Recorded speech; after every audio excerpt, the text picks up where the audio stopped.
हम वृद्धि और विकास का क्वेश्चन सॉल्व करेंगे और इनको समझने की कोशिश करेंगे।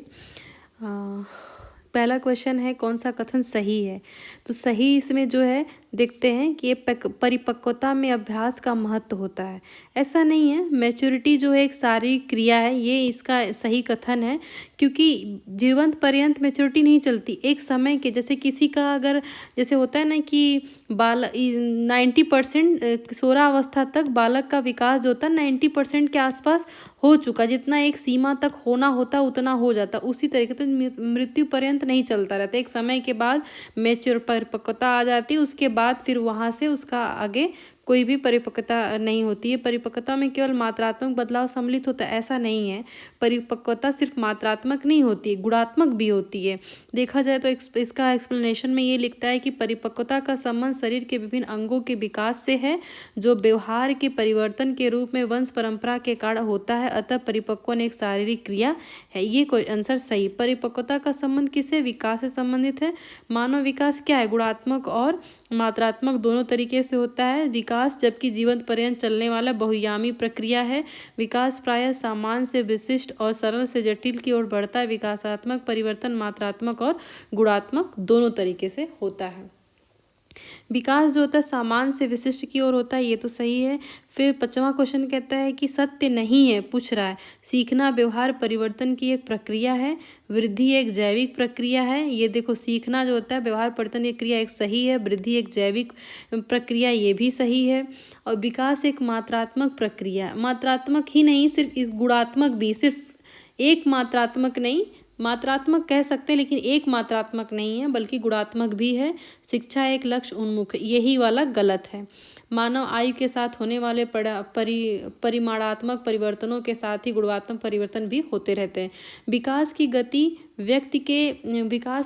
एक व्यक्ति से दूसरे व्यक्ति में भिन्न होती है, सही है, किंतु एक नमूने का अनुगमन करती है। देखो, इसका समझने का ये तरीका है कि कोई बालक 12 वर्ष का है, ठीक है, और कोई बालक 14 वर्ष का है, तो कोई बालक जो है तो 12 वर्ष की अवस्था में काफ़ी अच्छा मैच्योर हो जाता है, काफ़ी उसकी मानसिक विकास होता है, लेकिन किसी का 14 वर्ष का होने के बावजूद इस 12 वर्ष के बराबर नहीं हो पाता है। यानी कि दोनों के विकास में परिवर्तन है, लेकिन ये क्या है कि एक नमूने का अनुगमन करती है, मतलब क्रमबद्ध और व्यवस्थित तरीके से फॉलो होता है। यानी कि अगर कोई ये बालक जो है पहले क्या करता है कि अपने पैर पे खड़ा होना सीखता है, फिर चलना सीखता है, फिर उसके बाद वो दौड़ना सीखता है। और ये 14 वर्ष का बालक भी ऐसे ही पहले चलना सीखेगा, पहले खड़ा होना सीखेगा, चलना सीखेगा, तब दौड़ेगा। ये नहीं कि ये बालक जो है पहले कूदना सीख जाएगा या उछलना सीख जाएगा। यानी कि क्रमबद्ध तरीके से ही उनका व्यवस्थित तरीके से ही विकसित होते हैं। ये इसका आंसर सही है। विकास शुरू होता है कहाँ से? प्रसव पूर्व से होता है, मतलब विकास की अवस्था शुरू होती है प्रसव पूर्व से शुरू हो जाती है। मनोवैज्ञानिकों के अनुसार जो विकास प्रसव के 4 महीने पहले से ही शुरू हो जाता है। किस मनोवैज्ञानिक के अनुसार विकास एक सतत और धीमी प्रक्रिया है? तो वो वैज्ञानिक है स्किनर। स्किनर कहते हैं कि विकास जो होता है सतत और धीमी प्रक्रिया है और जो धीरे धीरे आगे चलती है तब पूर्ण प्रक्रिया को प्राप्त कर लेती है। विकास के परिणाम स्वरूप नवीन विशेषताएं और नवीन योग्यताएं प्रकट होती है। कथन किसका है? ये कथन है हर्लॉक का। हर्लॉक ने ये बताया कि विकास के परिणाम स्वरूप नवीन विशेषताएं और नवीन योग्यताएं प्रकट होती हैं। जैसे जैसे विकास करता है बालक, उसी तरीके से उसके अंदर नई नई विशेषताएं होती हैं। जैसे पहले बालक 10 वर्ष का था तो वो उसको सिर्फ और सिर्फ क्या होते हैं, जैसे देखा जाए शिक्षा के रूप में अगर देखें तो उसको 10 तक का ही टेबल आता था। फिर जब वो उससे आगे बढ़ा तो और अच्छे से, पहले वो सिर्फ रटता था, फिर धीरे धीरे उसको कैसे समझ के वो याद करने लगा गुड़े के फॉर्म में। तो ये सब चीज़ें होती हैं कि इस तरीके मैंने एक एग्जाम्पल से इसको समझा, और भी एग्जाम्पल्स इसके बहुत सारे हो सकते हैं। तो इसको कहा जा सकता है कि विकास के परिणाम स्वरूप नवीन विशेषताएं और नवीन योग्यताएं प्रकट होती हैं। मानव विकास का क्षेत्र जो होता है, मानव विकास के क्षेत्र में मानव विकास को क्षेत्रों में विभाजित किया जाता है। तो देखो, जो मानव का विकास होता है शारीरिक भी होता है, संज्ञानात्मक भी होता है, संवेगात्मक भी होता है, सामाजिक भी होता है। ये वाला आंसर सही। हम और भी आंसरों को समझ के पढ़ेंगे। संवेगात्मक तो होता है, संज्ञानात्मक होता है, आध्यात्मिक और सामाजिक और मनोवैज्ञानिक। इसमें शारीरिक नहीं आया, जबकि शारीरिक भी होता है, गलत है। मनोवैज्ञानिक, संज्ञानात्मक, संवेग, शारीरिक। शारीरिक है, संवेगात्मक और संज्ञानात्मक और मनोवैज्ञानिक, लेकिन सामाजिक नहीं है। शारीरिक में सब आ गया और सामाजिक में भी सब आ जाएगा, तो सबसे सही उत्तर जो है यही सही है। शारीरिक विकास होता है, संज्ञानात्मक होता है, सामाजिक होता है, संवेगात्मक होता है। फिर क्या है, विकास के व्यापक आयामों की सही पहचान करिए। तो शारीरिक, संज्ञानात्मक, सामाजिक और यही ऊपर वाला ही क्वेश्चन था, अलग अलग एग्जामों में पूछा गया है। शरीर का विकास का क्षेत्र क्या है? स्नायुमंडल, मांसपेशियों की वृद्धि, एंडोक्राइन ग्लैंड्स, ये सभी हैं। स्नायु सब विकास के क्षेत्र हैं। शारीरिक विकास का क्षेत्र क्या है? स्नायुमंडल। यानी कि शारीरिक विकास का क्षेत्र जो है वो स्नायुमंडल में है। शरीर के आकार में वृद्धि होती है क्योंकि शारीरिक और गत्यात्मक विकास होता है। शरीर के आकार में वृद्धि होती है क्योंकि शारीरिक और गत्यात्मक विकास होता है। इस क्वेश्चन का आंसर भी पहला ही है, क्योंकि शारीरिक विकास में यही होता है ये कि शारीरिक और गत्यात्मक विकास दोनों आता है शरीर के अंगों में। ठीक है, इसका एक्सप्लेनेशन पढ़ते हैं। शारीरिक और गत्यात्मक विकास का संबंध बालक के शरीर में वृद्धि से है, जबकि अन्य संवेगात्मक विकास, संज्ञानात्मक विकास, नैतिक विकास का संबंध बालक के मानसिक विकास से संबंधित है। बच्चे की वृद्धि मुख्यतः संबंधित होती है किससे? शारीरिक विकास से। निम्नलिखित में से कौन सा वृद्धि और विकास का प्रथम चरण है? तो वो है आपका शारीरिक विकास। निम्न में से कौन सा कथन सही नहीं है? वृद्धि और विकास दो अलग अलग आयाम हैं। गलत बात है। वृद्धि, ये तो गलत है। वृद्धि और विकास दोनों एक दूसरे के महत्वपूर्ण, मतलब वृद्धि जो है विकास का एक महत्वपूर्ण अंग माना जाएगा, और वृद्धि जीवन पर्यंत चलती है। वृद्धि विकास की प्रक्रिया का ही एक भाग है। देखो इसमें है विकास सतत प्रक्रिया, ये तीनों ही सही है। वृद्धि और विकास सतत रूप से चलने वाली ऐसी प्रक्रिया जो व्यक्ति को अशक्त शिशु से आत्मनिर्भर प्रौढ़ बनाती है, तथा वृद्धि और विकास के परिणाम स्वरूप बालक की विभिन्न योग्यताओं तथा क्षमताओं में वृद्धि होने लगती है। अनेक वृद्धि प्रक्रियाओं को समाहित करने वाली श्रृंखलाबद्ध और एकीकृत परिवर्तन प्रक्रिया को ही विकास कहा जाता है। विकास में वृद्धि का तात्पर्य किससे? आकार, सोच, समझ, कौशलों में वृद्धि से संबंधित है। विकास वृद्धि की अपेक्षा अधिक व्यापक है, जबकि वृद्धि संकुचित है, चूंकि वृद्धि भी साधारण विकास की अवधारणा का ही एक भाग है। इस विकास का उत्तरोत्तर परिणाम आकार, सोच, समझ, कौशल में वृद्धि को प्राप्त करना होता है।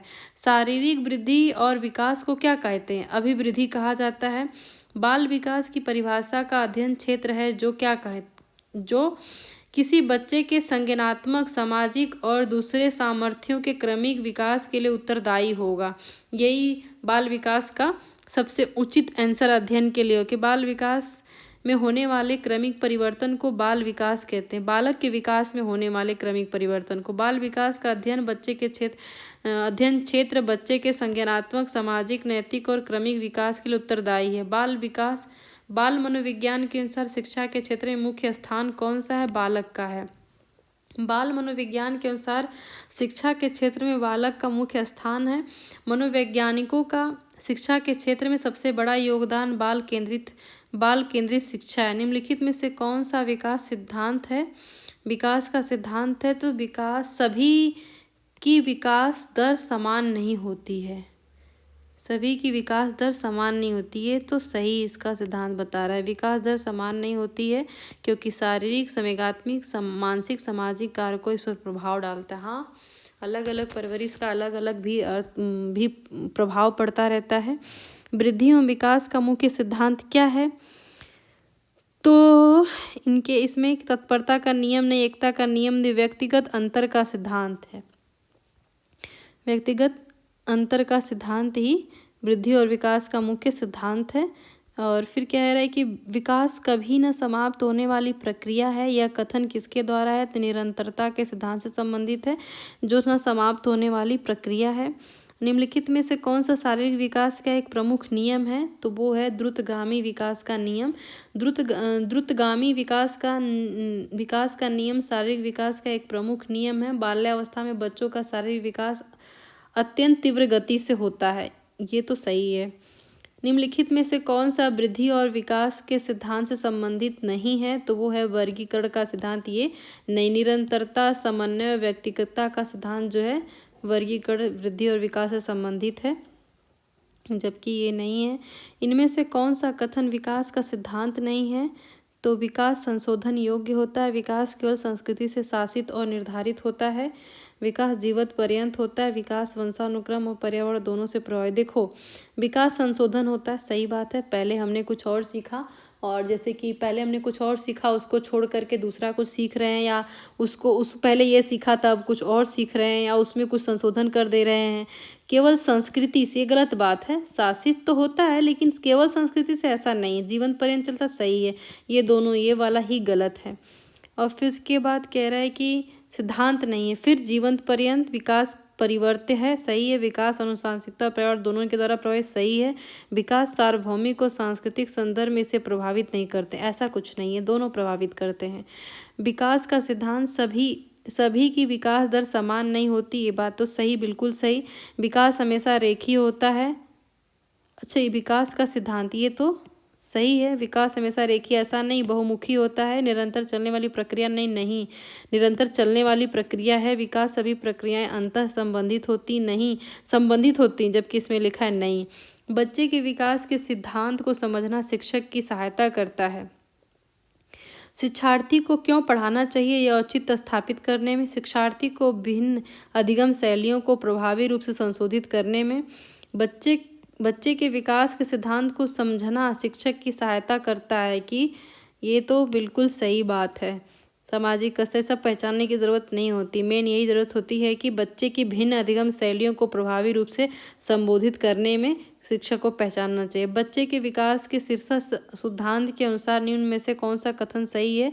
शीर्षस्थ सिद्धांत में से कौन सा? विकास सिर से पैर की ओर होता है, पैर से सिर की ओर होता है, विकास मध्य भाग से परिधि की ओर होता है। इसमें से कौन सा कथन सत्य है? तो विकास हमेशा जो है वो सिर से पैर की तरफ होता है। तो विकास जो है सिर से पैर की तरफ होता है शीर्ष सिद्धांत के अनुसार। और मस्तकाधोमुखी एवं निकट से दूर का क्रम किस क्रिया का अंग होता है? तो संशोधन का होता है। मस्तकाधोमुखी एवं निकट से दूर का क्रम संशोधन क्रिया का अंग है। इस क्रिया के माध्यम से समस्या का समाधान किया जाता है। विकास का सिरः पदाभिमुखी दिशा सिद्धांत व्याख्या करता है कि विकास इस प्रकार आगे बढ़ता है, सिर से पैर की ओर बढ़ता है, कि मानव जाति के सभी बालकों का विकास सिर से पैर की तरफ होता है। इसी तरह बालकों में भाषा का विकास भी क्रमिक रूप से होता है। निम्नलिखित में से कौन सा कारक बालक के विकास को प्रभावित करता है?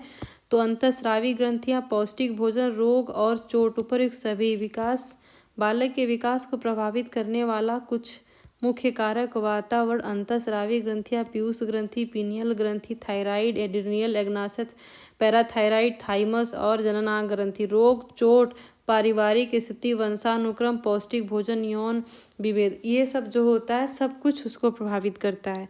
अंतःस्रावी ग्रंथि नहीं है, तो कौन सी नहीं है? लार ग्रंथि, एड्रिनल ग्रंथि, पीयूष ग्रंथि और थायराइड ग्रंथि, ये सब अंतःस्रावी ग्रंथियाँ। ये हमारा कौन सा चैप्टर था? वृद्धि और विकास के क्वेश्चन जितने आए थे वो सब हम लोगों ने समझ के पढ़ लिया।